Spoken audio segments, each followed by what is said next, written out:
The morning sun filtered through the crowns of the old oak trees in Laurel Hill Cemetery, casting patchy shadows on the faded gravestones. Detective Keisha Riley parked her patrol car near the main gate and walked slowly toward a cluster of police cars in the far corner of the graveyard. The air was filled with the scent of blooming azaleas and the faint smell of the sea breeze coming from Fort Lauderdale Bay. Keisha walked along the narrow gravel path that wound between rows of monuments. Her black boots tapped rhythmically on the stones, and a light breeze ruffled her short dark hair. At 38, she had seen enough deaths to learn to suppress her initial emotional reactions and focus on the facts. Her divorce 2 years ago had finally killed her romantic illusions about human nature. "Morning, Detective Riley," Sergeant Rodriguez greeted her as she approached the scene. Not the most pleasant start to a Thursday. Keisha nodded and surveyed the area. Yellow tape cordoned off a small section near a fresh grave, on whose black granite was engraved in gold letters, "Robert Lee Clark, beloved husband and father, 1971 to 2024. Next to the gravestone, leaning back against the marble slab, sat a middle-aged woman in a light blue dress. Her head was thrown back, her eyes closed, and a plastic bottle was clutched in her limp hand. "Who found the body?" Keisha asked, pulling on latex gloves. "Cemetery caretaker Walter Jones. He came at 7 in the morning to check for damage after last night's storm and saw her. He called 911 right away." Keisha crouched down next to the body without touching it. The woman looked to be in her early 50s, with dark skin and fine wrinkles around her eyes. Her hair was neatly styled and her makeup was carefully applied. She didn't look like someone who had long since lost interest in life. There was a wedding ring on her left hand and a thin gold chain with a cross around her neck. "Does she have any ID on her?" Keisha carefully examined the area around the body without disturbing the original scene. Driver's license in her purse. Yvonne Louise Clark, 52 years old, address on Oakland Park Boulevard. Judging by the last name, she's the widow of the deceased. Keisha looked at the date on the gravestone. Robert Clark had died just a month ago, on March 7th. The fresh mound of earth had not yet been covered with grass.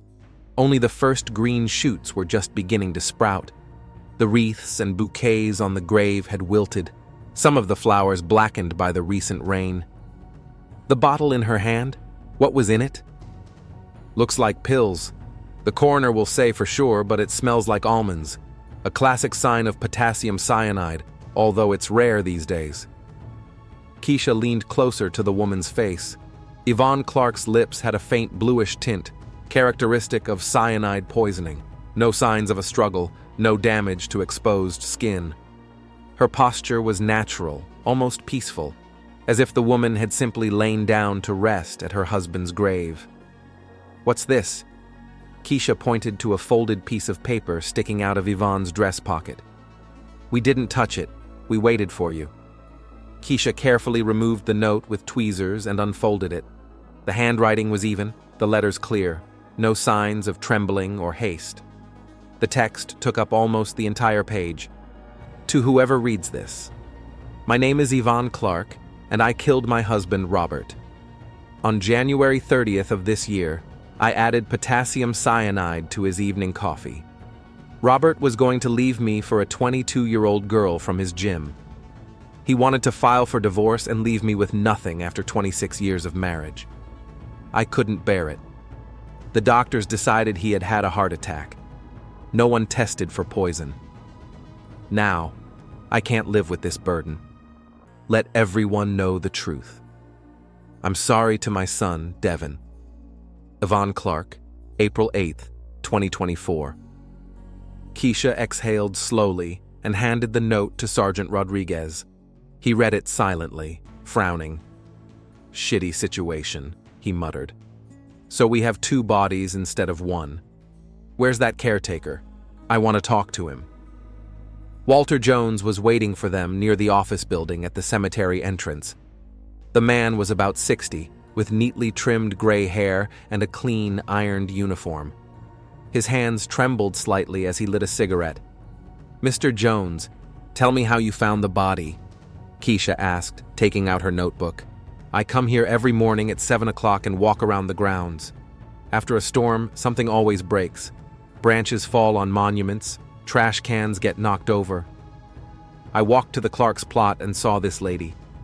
At first I thought she might be asleep, but then I realized something was wrong. Did you know Yvonne Clark? I saw her a couple of times after her husband's funeral. She came every week, cleaned the grave, brought flowers. She was quiet, didn't talk much. Once she asked if she could put a bench next to the monument. I said she needed permission from the administration. When was the last time you saw her here? 3 days ago, on Monday evening. She arrived just before closing time, around 6. I was checking the locks on the gates. I told her we were closing in half an hour, but she asked for a little more time. I agreed. I understand how people can be. Keisha wrote down the time and looked at the cemetery gates. Massive wrought iron doors with an electronic lock. After closing time, the only way to get inside was to climb over the fence or find another way. How could she get in here at night? The grounds are closed, aren't they? Walter shifted awkwardly from foot to foot. There's a gate on the other side near the lake. The lock on it has been broken for a long time. Everyone knows that. The administration promises to fix it, but as always, there's not enough money. Local teenagers sometimes climb over to smoke weed, but they don't cause any particular harm. So Yvonne Clark knew about this gate? I don't know. Maybe she did. She came here often. She could have noticed. Keisha closed her notebook and looked toward the area where the forensic team was working. The sun had risen higher and the shadows were getting shorter. An elderly woman in a mourning veil was watching from a distance, not daring to come closer. Who's that? Mrs. Evans. Her husband is buried in the next row. She comes every Thursday. Keisha walked over to the woman. She looked distressed and was clutching a bouquet of white roses. Good afternoon. I'm Detective Riley. Did you see anything unusual last night or this morning? My goodness, what happened to that poor woman? I sometimes saw her at Mr. Clark's grave. She was always so sad but polite. We would sometimes nod to each other. Please answer my question. I was at home last night, and I just arrived today.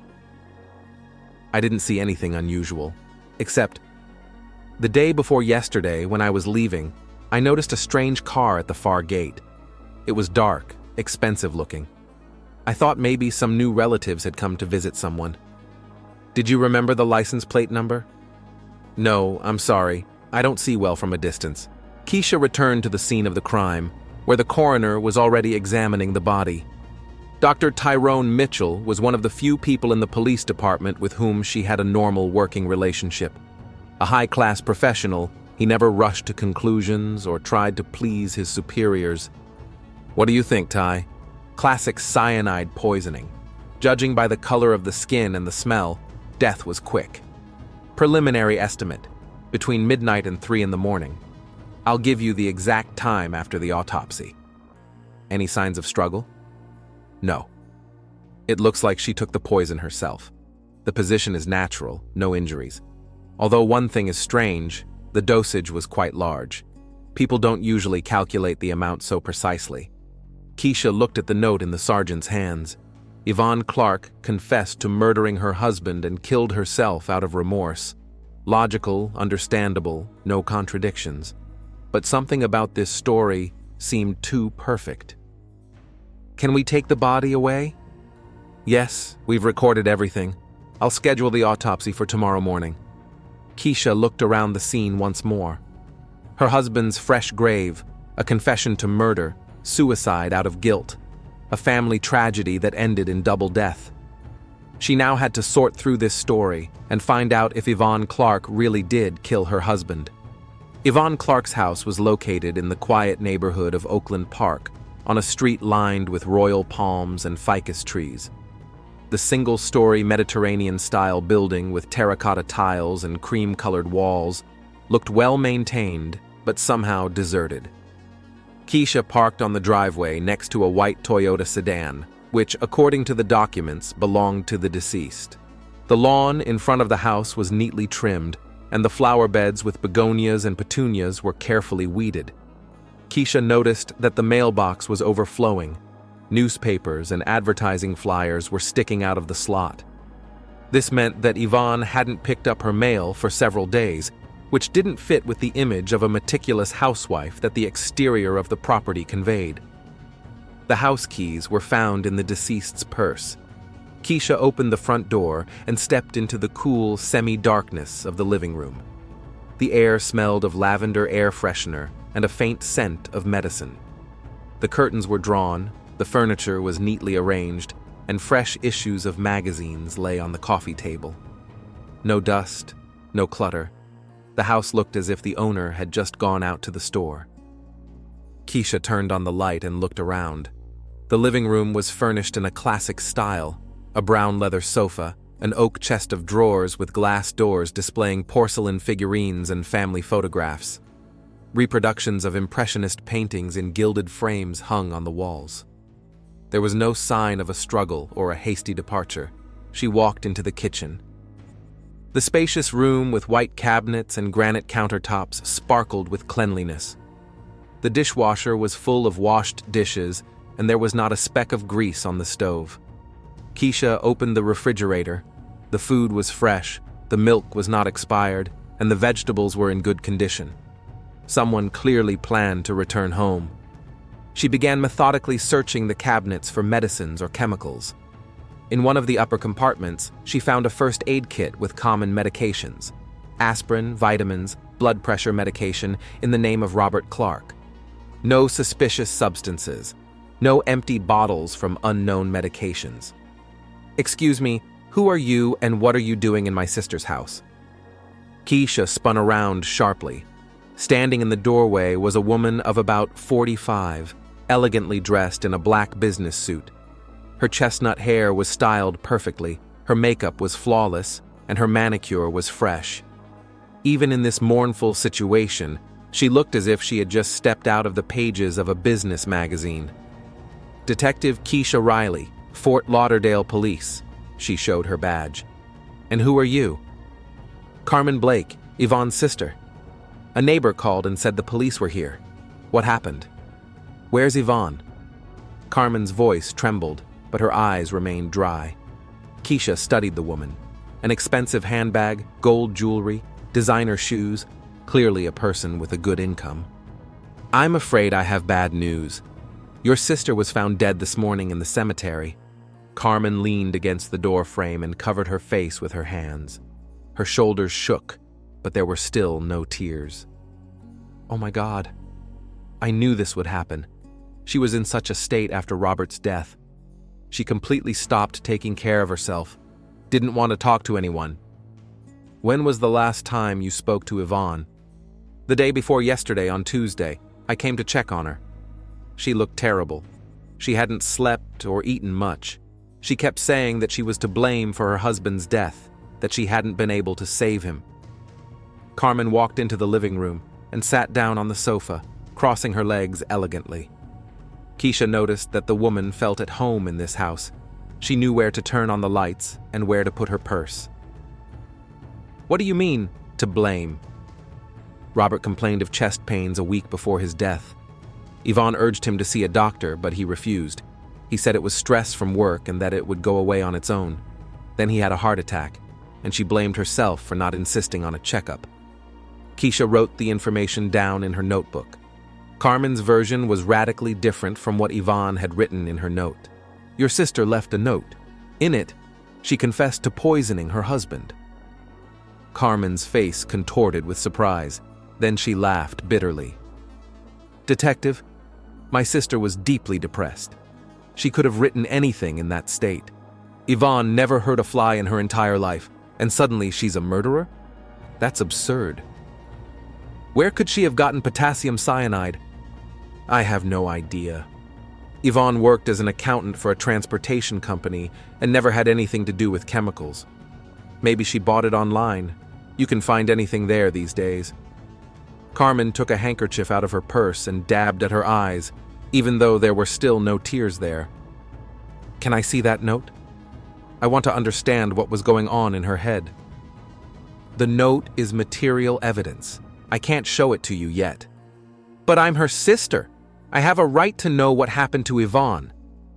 Carmen's tone became more insistent, her businesslike urgency breaking through the mask of grief. What do you do, Miss Blake? I'm a lawyer with Johnson and Partners in Miami. I specialize in family law and inheritance disputes. So you know exactly what documents are needed to obtain evidence in a case. Carmen pressed her lips together, clearly annoyed that her attempt to pressure her hadn't worked. Where did Robert Clark work? Keisha continued.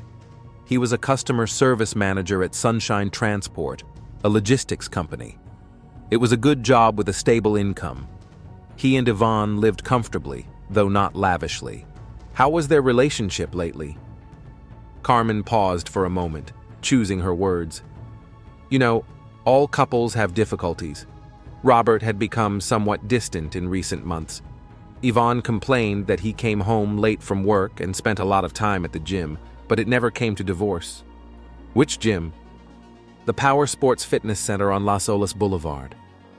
Robert had been going there for about 2 years, wanting to get in shape. Keisha noted the name of the gym.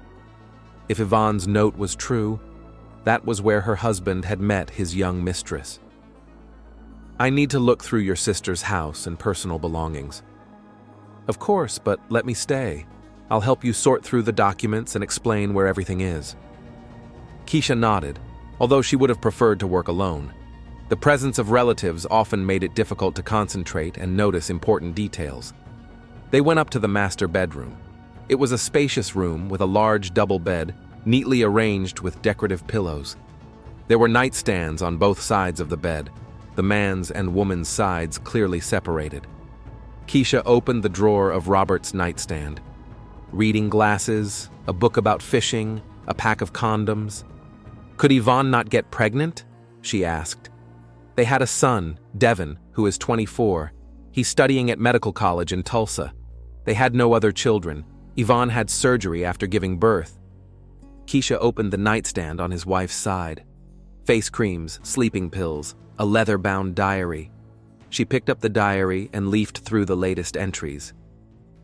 March 28th. Robert came home late again. He said he was delayed at work, but he smelled of unfamiliar perfume. I'm going crazy with suspicion. March 30th. Found messages on his phone from someone named Jessica. They're planning to meet over the weekend. My heart is breaking with pain. April 2nd. Robert said we need to talk. I know what it's about. 26 years of marriage and all for a young girl. Keisha showed Carmen the diary.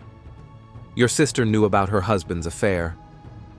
Carmen read the entries and her face turned pale. She didn't tell me anything. If I had known, I would have tried to help her, talked to Robert. Or recommended a good divorce lawyer. I don't handle divorces, only inheritance disputes. Carmen's voice sounded annoyed, as if Keisha had asked a stupid question. They went down to Robert's office. It was a small room with a desk, a computer, and shelves lined with management books. Keisha turned on the computer, but it was password protected. Devin must know his father's password, Carmen said. They were close. Robert often told his son about his work. Where is Devin's number? I have it in my phone. Do you want me to call him? Keisha nodded. Sooner or later, the young man would have to find out about his mother's death and her confession. Carmen dialed the number and turned on the speakerphone. Aunt Carmen? Is something wrong? The young man's voice sounded alarmed. Devin, dear, I have some very bad news. Your mother. She's no longer with us. There was silence on the line, then intermittent sobs. What? How did it happen? She took her own life this morning. I'm with a police detective right now, and she wants to talk to you. Keisha took the phone. Devin, my name is Detective Riley. I'm sorry for your loss. I need to ask you a few questions. I don't understand. Mom called recently. Her voice sounded normal. She didn't mention suicide. When was the last conversation? On Sunday evening. She asked how college was going, if I needed any money. A normal conversation between a mother and son. Your mother left a note confessing to poisoning your father. Did you know about this? A long pause, then nervous laughter. Detective, my mother couldn't even kill a spider, and Dad died of a heart attack according to the death certificate. Did you know about your parents' marital problems? No, I mean Dad had been working a lot lately, and Mom sometimes complained that he was rarely home, but that's normal for people their age. We need the password to your father's computer. He always used my birthday, 040999. Keisha wrote down the numbers and looked at Carmen, who was shifting impatiently from foot to foot. Devin, when can you come to Florida? Tomorrow evening. I need to get permission from my classes and buy a ticket. Okay. See you at the police station. Keisha ended the call and entered her password into the computer. The system unlocked, and the desktop appeared on the screen with program icons. I need to review the correspondence and files. It may take some time. Detective, I need to pick up some of Yvonne's documents to arrange the funeral. And can I have a copy of that note? As her sister and closest relative, I have a right to it. You will receive the note through your lawyer after the investigation is complete. For now, the house is a crime scene. Carmen clenched her teeth, her business mask finally slipping. What crime? Yvonne committed suicide. It's not murder. She confessed to murdering her husband. Now we have to verify the truth of that confession. The Broward County morgue was located in a nondescript gray building next to a hospital complex. Keisha parked in the staff parking lot and walked through the automatic doors into the reception area. The smell of disinfectant and a faint scent of formaldehyde greeted her at the entrance. An elderly secretary sat behind the reception desk, methodically sorting through medical records. Is Dr. Mitchell ready to see me? Keisha asked, showing her ID. He's in the 3rd section. He just finished with your case. Keisha walked down a long corridor past offices and laboratories. The walls were painted a nondescript beige, and fluorescent lights cast a cold light on the linoleum floor. There was that special hospital silence in the air that made people whisper involuntarily. Tyrone Mitchell stood at the sink, carefully washing his hands after the autopsy. A tall man with graying temples and attentive brown eyes, he always gave the impression of someone for whom each case was not just a job, but an attempt to restore justice for the dead. Hi, Keisha. Your Yvonne Clark turned out to be an interesting case. Interesting in what way? First, the basic facts. Death was caused by potassium cyanide poisoning between 1 and 3 a.m. The dose was more than sufficient, about 5 grams. That's 10 times the lethal dose.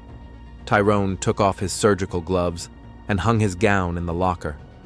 His movements were precise and measured, the result of 20 years of work as a pathologist. No signs of a struggle, coercion, or forced administration of poison. The woman took it voluntarily, most likely dissolving it in liquid. There are traces of coffee in her mouth and stomach. So, suicide is confirmed? From a medical point of view, yes. But there are a few oddities that bother me. Tyrone took out a folder with the test results and placed it on the table in his office. Keisha sat down on a chair opposite him and prepared to take notes. First, the amount of poison. People who decide to commit suicide rarely make precise calculations. They usually take as much as they have on hand or go by intuition. 5 grams is a very specific dose, calculated by someone with knowledge of chemistry. Maybe she found the information on the internet? Possibly. But there's a second possibility. Potassium cyanide is a fairly rare poison these days. It's difficult to obtain without special connections. It used to be used in photography and jewelry making, but now these industries have switched to safer chemicals. Keisha wrote down the coroner's observations. Indeed, where could a middle-aged housewife have obtained industrial poison? What can you say about her husband, Robert Clark? I looked up his medical records and death certificate. The official cause of death was acute myocardial infarction, but the symptoms described by the attending physician are interesting. Tyrone opened another folder and began reading the notes. Admitted to the hospital at 2 a.m. on January 30th with complaints of sharp chest pain, difficulty breathing, nausea, and dizziness. Blood pressure critically low, pulse irregular.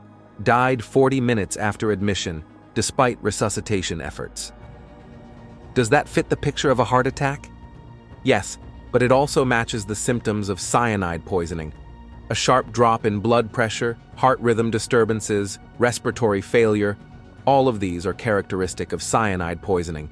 The only difference is that cyanide acts much faster.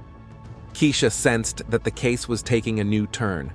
If Yvonne really did poison her husband, then her note was true. Can we exhume the body and conduct additional tests? Theoretically, yes, but it's a complicated procedure. We need court permission, the consent of the relatives, and compelling reasons to doubt the initial diagnosis. Besides, cyanide decomposes quite quickly in the body. After a month in the ground, it is very difficult to find traces of it. What if we look in the hair or nails? That's more promising. Heavy metals and some poisons can remain in keratin structures for months. But again, you need compelling reasons for exhumation. Keisha thought about Yvonne's note. If the woman really did poison her husband, then a detailed confession could be sufficient grounds for a reinvestigation of Robert Clark's death. Where was Robert's autopsy performed? At the same hospital where he died, Broward General, but it was a superficial examination. No toxicological analysis was ordered. The doctors considered the cause of death obvious. Keisha wrote down the name of the hospital. She needed to talk to Robert's attending physician and find out all the details of his last hours. One more thing, Tyrone continued. I found traces of a sleeping pill in Yvonne's stomach. Not a lethal dose, but enough to have a sedative effect. She may have taken it to calm herself before committing suicide. What drug? Zolpidem, brand name Ambien, a common prescription sleeping pill. There should be a partial package at her house. Keisha remembered the pills in her bedroom nightstand. Sure enough, there was a pack of sleeping pills labeled Yvonne Clark. Keisha's phone vibrated, an incoming call from Sergeant Rodriguez. Riley here. Detective, we have a problem. A woman named Carmen Blake has come to the station with her lawyer. They are demanding that we immediately hand over the note from the deceased sister and close the investigation. On what grounds? They say the suicide is obvious, and the note is the ravings of a mentally ill woman. Their lawyer cites medical confidentiality and the rights of relatives. Keisha frowned. Yesterday, Carmen asked to see the note as a normal grieving sister. Today, she brought a lawyer and is demanding that the case be closed. That's too quick a change of tactics for someone in mourning. Tell them that the investigation will continue in full. The note remains material evidence until the case is closed. Understood. But they're not going to leave. The lawyer is threatening to file a complaint with the prosecutor's office for abuse of authority. Let them complain. We have a confession to murder, which means we have grounds for investigation. Keisha ended the conversation and turned to Tyrone. Can you speed up the analysis of Yvonne's stomach contents? I'm particularly interested in where exactly she drank the poisoned coffee. What do you mean? If the coffee was homemade, there should be particles of a certain type of bean or instant powder in it. We can compare it with what is stored in her home. Good idea. I'll have the results by evening. Keisha drove to Broward General Hospital. The massive glass and concrete building towered over the surrounding structures. The emergency room was bustling with the usual activity. Doctors in white coats rushing between wards, nurses pushing wheelchairs with patients, and relatives of patients crowding around the information desk. I need to speak to the doctor who saw Robert Clark on January 30th, Keisha said to the administrator on duty. It was Dr. Patel from the cardiology department. He's doing his rounds right now, but he can spare a few minutes for you. Dr. Rajeshi Patel turned out to be a short, 50-year-old Indian man with attentive, dark eyes. He received Keisha in his office, which was filled with medical reference books and journals. Robert Clark, yes, I remember that case. A middle-aged man who came in with classic symptoms of a massive heart attack. Tell me more about his condition. Chest pain radiating to his left arm, cold sweat, nausea. The ECG showed acute changes in the myocardium. We started thrombolytic therapy right away, but it was too late. Dr. Patel opened the medical record on the computer and scanned the notes. Strange. I didn't notice it at the time, but the patient had unusually low blood oxygen levels. That doesn't usually happen with a heart attack. Does it happen with poisoning? With cyanide poisoning, yes. Cyanide blocks cellular respiration, preventing oxygen from binding with hemoglobin. Outwardly, it looks like a heart attack. Why didn't you order a toxicology test? There were no indications. A 53-year-old man, overweight, smoked in his youth, worked in a stressful job. A classic portrait of a patient with ischemic heart disease. The doctor looked thoughtfully out the window, where the hospital parking lot was visible. If you suspect poisoning, it's worth conducting an exhumation, although after a month in the ground, it will be extremely difficult to find cyanide. Who accompanied the patient? His wife, Yvonne Clark. She was in shock, crying, asking if anything could be done. A typical reaction from a spouse who has lost a loved one. Didn't she arouse your suspicion? No, why? She was an ordinary middle-aged woman who was very worried about her husband. It is strange, though, that she called the ambulance so late. What do you mean late? According to her, Robert began complaining of chest pain around 11 p.m. But she didn't call the ambulance until 1 a.m. 2 hours is too long when a heart attack is suspected. Keisha wrote this information down. If Yvonne poisoned her husband, then the delay in calling the doctors seems logical. She was waiting for the poison to take effect. Doctor, where is the blood of deceased patients stored? In the lab, but not for long.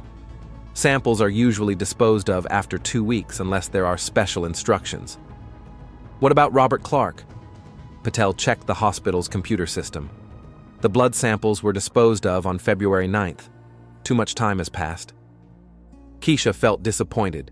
There would be no direct evidence of Robert's poisoning. She would have to rely solely on circumstantial evidence and his wife's confession. In the evening, she returned to the station. Carmen Blake and a man in an expensive suit, obviously a lawyer, were sitting in the hallway outside her office. When they saw Keisha, they stood up and walked toward her. Detective Riley, I'm Marcus Goldstein, representing Miss Blake. We demand that you immediately hand over the deceased's note and terminate this absurd investigation. On what grounds? Yvonne Clark suffered from clinical depression after her husband's death. Her note is a figment of a sick imagination and has no basis in reality. Do you have medical records confirming mental illness? The lawyer hesitated for a moment.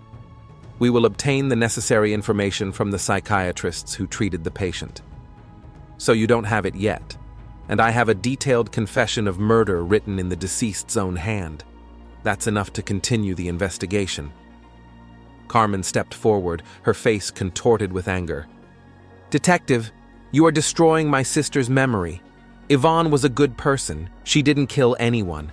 This investigation will turn her into a monster in the eyes of the public.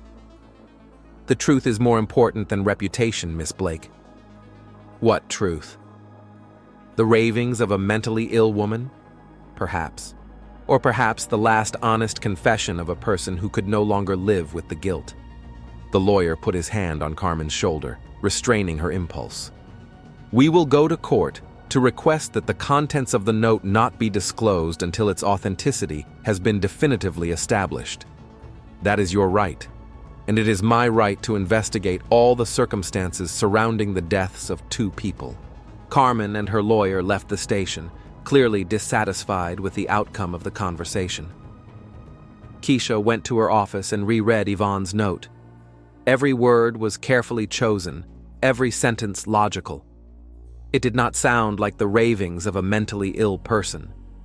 Fort Lauderdale Airport was buzzing with the voices of passengers and announcements from dispatchers. Keisha stood at the exit of the arrivals area, holding a sign with the name Devin Clark on it. The young man was scheduled to arrive on a flight from Tulsa at 8 p.m., and she had decided to meet him in person to prepare him for what he was about to learn. The passengers began to file out of the corridor.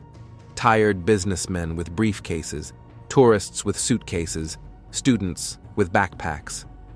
Keisha looked closely at their faces, trying to guess which one was Yvonne Clark's son. Finally, a tall, dark-skinned young man with a short haircut and attentive brown eyes approached her. "Detective Riley? I'm Devin Clark." He held out his hand for a handshake. A firm handshake, a confident gaze, nothing like the confusion that had sounded in his voice during the phone call. He was dressed simply but neatly: jeans, a polo shirt, sneakers, a medical student accustomed to discipline and self-control. "Thank you for coming. I understand how difficult this is for you right now. I still can't believe my mother killed herself. She was a strong person, always able to cope with difficulties." They headed for the airport exit. It was a warm April evening outside, the air smelling of flowering plants and sea salt. Palm trees rustled their leaves in the light breeze from the ocean. "Devin, we need to have a serious talk. Your mother left a note confessing to your father's murder. I have to show it to you, even though it will be painful." The young man stopped dead in his tracks. His face paled, his eyes widened. "That's impossible. Mom adored Dad. They were married for 26 years. She would never—" Sometimes love turns into a destructive force, especially when a person feels betrayed. They got into Keisha's car. Devin stared silently out the window as they drove through the city center to the police station. Neon signs for bars and restaurants reflected in the windows of skyscrapers, and tourists crowded the streets on their way to the beaches. It was a normal evening in the city, far removed from the tragedy of the Clark family. "Tell me about the last few months of your father's life," Keisha asked. "Did you notice any changes in his behavior?" Dad really did become somewhat distant. We used to talk on the phone a lot, but lately he would give one-word answers and rush to end the conversation. He said he had a lot of work and was tired. "How did he treat your mother?" "It's strange. He became colder toward her. They used to always kiss and hug when they saw each other. But the last time I came home for vacation, Dad didn't even sit next to Mom at dinner." Devin rubbed his face with his hands, trying to control his emotions. "But murder, I just can't imagine it. Mom never hurt a fly in her whole life." At the station, Keisha led Devin into the interrogation room. It was a spacious room with white walls, a table, and several chairs. She placed a copy of Yvonne's note on the table, having previously covered the most painful parts. "Read it carefully. Take your time." Devin took the paper and began to read. Keisha watched his expression change from disbelief to shock, from shock to pain. When he finished reading, his hands were shaking. A 22-year-old girl from the gym. So Dad was cheating on Mom? "It looks that way. Your mother's diary contains entries about her finding correspondence between your father and someone named Jessica." "Jessica Morgan, I know her." Keisha raised her eyebrows in surprise. "From where?" "She works as a fitness instructor at the gym my dad used to go to. We met when I came home for Christmas. Dad introduced her as his trainer." "What did she look like?" "Pretty, athletic, blonde with green eyes, very young. It seemed strange to me at the time that Dad had hired a personal trainer. He had never been into sports before."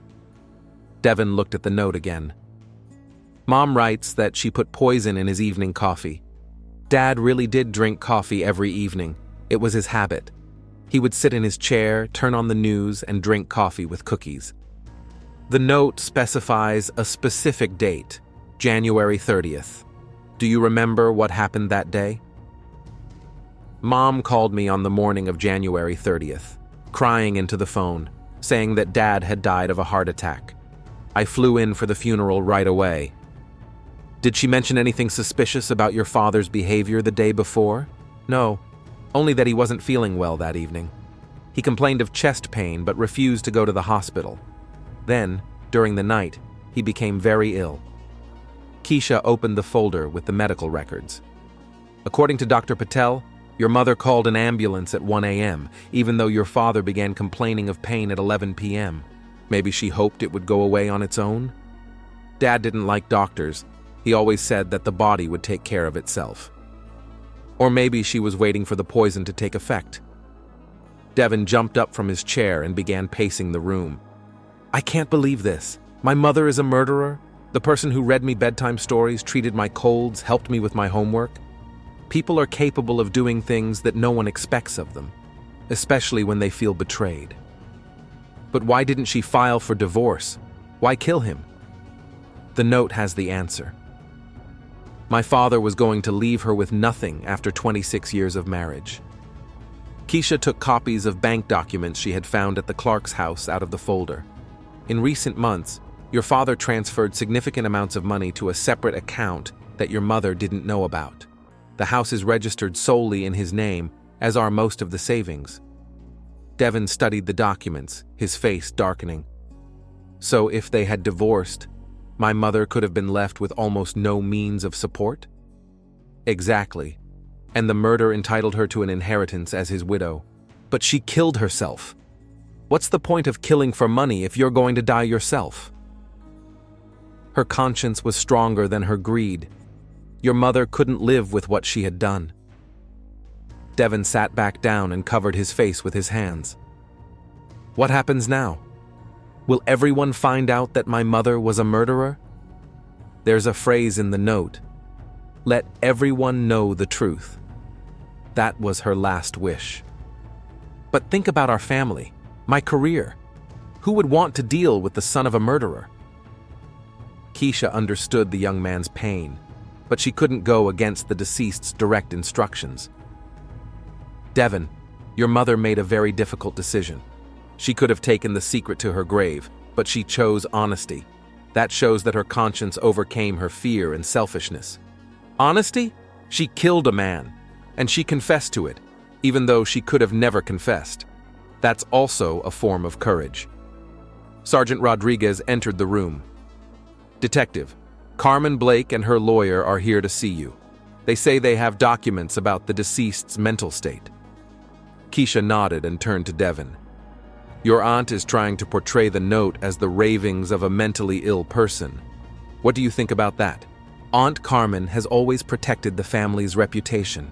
For her, how things look from the outside is more important than the truth. Does the note resemble your mother's handwriting and style?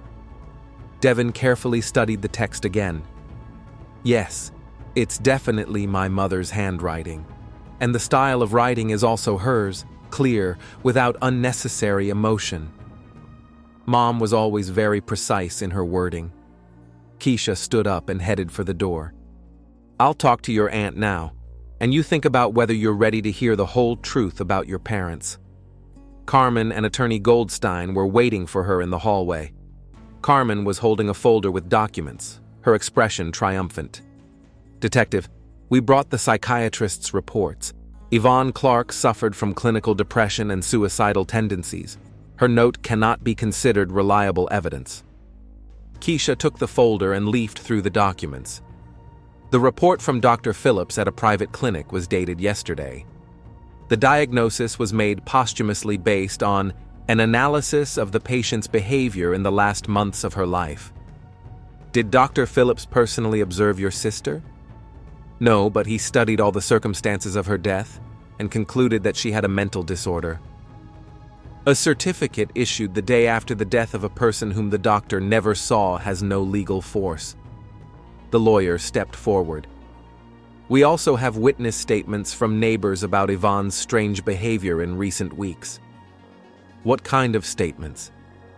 She stopped tending to her garden, didn't answer her friends' calls, and sat in her car near her house for long periods of time without getting out. Those are symptoms of grief, not mental illness. Carmen clenched her fists in anger.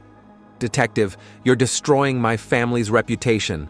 My nephew will be an outcast at college if this story becomes public. Your sister chose to make the story public herself.